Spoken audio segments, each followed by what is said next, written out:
নিজ হাতে উপার্জিত কামাই এটা পৃথিবীর শ্রেষ্ঠ কামাই, আলহামদুলিল্লাহ।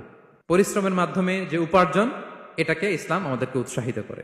শুধু নামাজ, রোজা, জিকির এগুলো নিয়ে ইসলাম আমাদেরকে পড়ে থাকতে বলেনি। কোরআনিক অর্ডার হচ্ছে আপনার নামাজ শেষ, আপনি বেরিয়ে পড়বেন, কাজে বেরিয়ে যাবেন। ফাইদা কুদিয়াতিস সালাতু ফান্তাশিরু ফিল আরদি ওয়াবতাগু মিন ফাদলিল্লাহ। বিধানটা কার বলুন?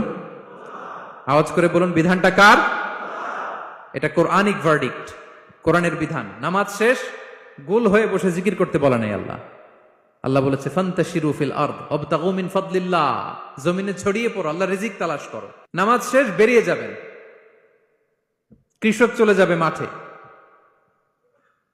শ্রমজীবী চলে যাবে ফ্যাক্টরিতে, শিক্ষকরা চলে যাবে তাদের শিক্ষা প্রতিষ্ঠানে, কর্পোরেট ওয়ার্ল্ডের লোকেরা চলে যাবে তাদের প্রতিষ্ঠানে। ডেভেলপমেন্ট করতে হবে, সিভিলাইজেশন করতে হবে।